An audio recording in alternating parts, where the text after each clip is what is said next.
Sedangkan kalau ablasi atau pemeriksaan mesin jantung kita kerjakan di pembuluh darah balik atau pembuluh darah vena, sama seperti kita pasang infus. Resikonya jauh lebih ringan. Kalau kateterisasi salah colek, pembuluh darahnya bisa buntu total dan pasien bisa arrest, dead on table. Sedangkan kalau aritmia, kejadian itu sangat jarang, bahkan hampir tidak pernah terjadi dan resikonya sangat minimal. Tetapi bukan tidak ada resiko sama sekali. Saya bilang Bapak Ibu naik mobil ada resiko tidak? Ada resiko kita tabrakan. Naik pesawat ada resiko jatuh? Ada. Tapi resikonya minimal, terkontrol dengan baik selama kita mengerjakan dengan baik. Yang paling sering apa? Yang paling sering terkait dengan luka tindakan.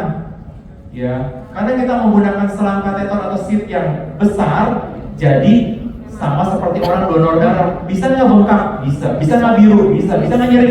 Bisa. Itu yang paling sering. Tapi kalau untuk resiko untuk jantung sampai saat ini minimal sekali. Ya. Bahkan kita nggak pernah ketemu pasien yang meninggal pada saat tindakan, itu tidak ada. Ya makanya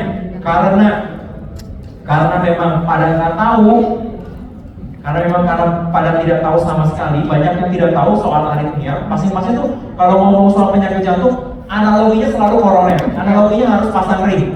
Tetapi nggak semuanya seperti itu.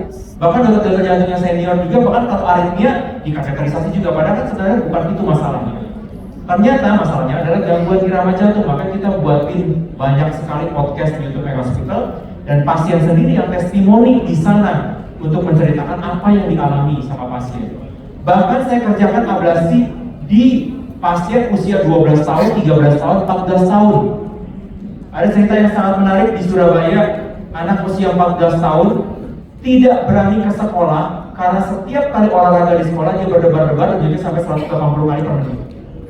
Sampai sama orang tuanya di homeschooling karena kasihan pasiennya tidak boleh sekolah. Kemudian konsul ke saya bilang sama ibunya, Bu, ini penyakitnya bisa disembuhin, saya bilang, dengan ablasi. Ibu kan tidak mungkin membiarkan pasiennya dan hidup dalam bayang-bayang aritmia, walaupun tidak berbahaya, tidak membuat pasien meninggal mendadak, tetapi pasiennya pasti secara psikologis sangat terganggu sehingga nggak berani kemana-mana. Setelah diablasi sampai sekarang nggak pernah muncul lagi. Ada ibu-ibu juga yang saking takutnya tidak pernah berani keluar negeri. Setiap kali naik pesawat, dia mesti cek dulu rumah sakit terbesar di situ di mana, yang bisa nanganin aritmia di mana. Saya bilang, Ibu ngapain kayak gitu? Datang ke saya ablasi, saya bilang bisa sembuh. Gitu ya.